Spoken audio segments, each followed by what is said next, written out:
Welcome back, guys, to another Dragon Ball Sparking Zero video. Today we're going to be taking a look at the patch notes that are dropping alongside the first DLC drop later today.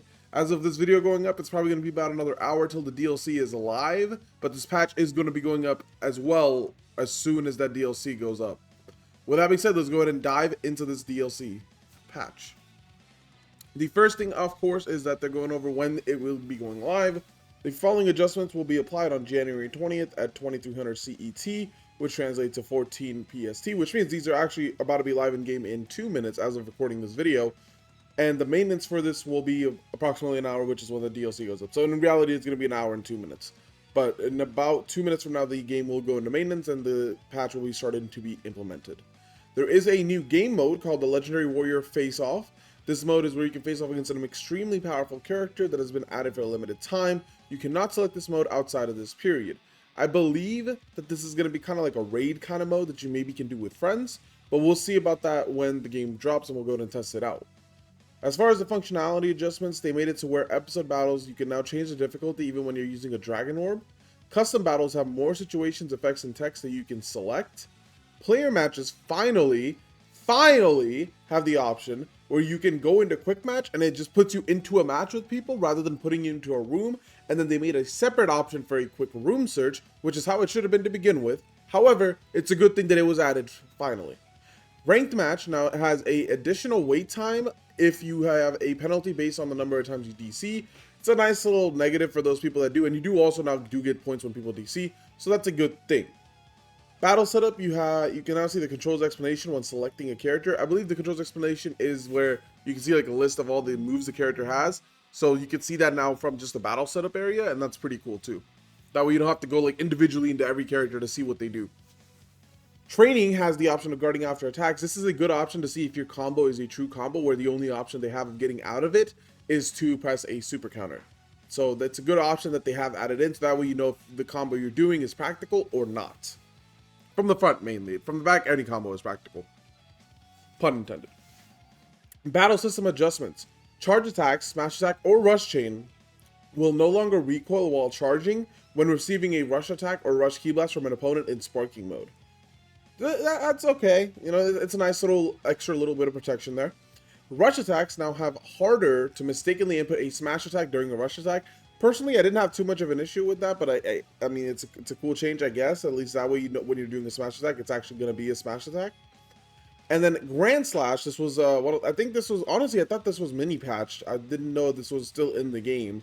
But Grand Slash is the little side swipe leg that people do, where they do like a little low kick and you have to block low to stop it. Hitting an opponent that is falling from a Grand Slash with another Grand Slash will now cause them to be blown away spinning. This is to counteract all the people that just spam Grand Slash. Then if you don't time the PV on the Grand Slash, the high speed vanish, then you're basically just stuck in a loop where all you just do is you just keep getting hit by Grand Slash. So it's a good thing that they did go ahead and patch that, and now whenever that happens, you just get blown away. Rush Key Blast will no longer be able to perform a high speed evasion when being hit by them. That's good. Makes it to where those are more valuable. It's a lot of key that you do use to get those Rush Key Blasts. It's a good thing that you can no longer vanish out of that once you're hit by at least one. Smash Key Blast will now be easier to hit while firing while moving. This is good because the tracking on Smash Key Blast while moving used to be so bad. So bad. Now, the big one here is Perception and Super Perception. They're changing the amount of key used when activating. This is to counteract, obviously, the people that just spam Perception, because every time you press Perception, it uses this little key. So now it's probably going to be maybe half a keyboard when you press it. So we'll see when we get into the game how much of an impact that's going to have. But this is definitely a step in the right direction. That is definitely something we needed to help with the people that just spam Perception. After finishing the move, the time until the next action is able to be performed has been increased. This is so you can't just spam Perception again. Like if you percept, then you're going to be stuck in that animation for a little bit. So you can't do anything if you don't use Perception accurately. This is basically all to force you to use Perception as a actual skillful mechanic rather than just spamming it, which is what people do. Super Counter, also receiving a change here. Time between being able to perform an input has been increased after unsuccessfully performing the move. It's almost as if the other BT games had this, and it was what made the move good. So it's a good thing that was added. That was what we needed. Now you can't spam super counter. That is the intention with this. If you spam super counter, there's going to be a more delay so you can press it again. So you want to use it at a time where you are confident you can actually time and hit that super counter rather than just spam it, which is again what people have been doing. Speed impact. The timing for being able to input again after the move finishes has been made later. Okay, that's the clash where you kind of dash into each other and you have to time like a guard or an attack. The timing for what you can do after that has been made increased. A chase change. Damage from giant characters has been reduced when chase changing into them. Okay. And then impact recovery. This is another big one here. When blown away from lift strike, holding the button down will activate impact recovery once you hit the ground. Same thing will happen also when you are blown back and spinning. Holding down will activate impact recovery once you hit the ground. This is something that has been very annoying since the release of the game. Sometimes your recovery just doesn't work. So I believe what these two changes are going to be focused on is if you get knocked back by whether it is a lift strike or if you're blown back and spinning, as long as you hold the down button, you don't have to time it, as long as you hold it, because currently it's, I believe you have to time it. As long as you hold it now, it will just recover for you.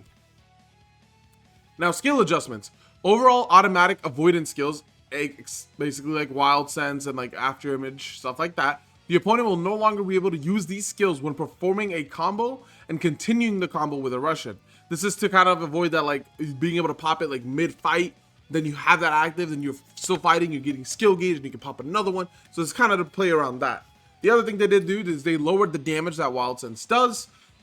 Kaioken's skill count has been reduced only for early Goku Z. Tada's skill count has been reduced, and we have yet another buff to Super Saiyan 4 Goku, where all I need is 5 seconds would now give him a fully recovered key bar. All of these are not too major, but they're pretty good. They're pretty good. They're kind of tweaking out. People are definitely annoyed with Wild Sense, even though I feel like the higher up you get, the more easier Wild Sense does get to counter. But if you don't know how to counter it, I mean, it does do a lot of damage, so there is that. Other user friendliness and performance stability have been improved. Hopefully, that is noticeable because sometimes the game does have some stability issues. But that is going to be it for the patch alongside the DLC 1 pack featuring the superhero characters. Overall, I think this patch has pretty much cemented that the game is now as it should be. I don't see really any major issues in terms of the game's gameplay. I think the game is now going to be in a very good spot. Should you guys give it another chance? I think so. Am I going to give it another chance? 100%. And with that being said, this is your boy Eisen, signing out.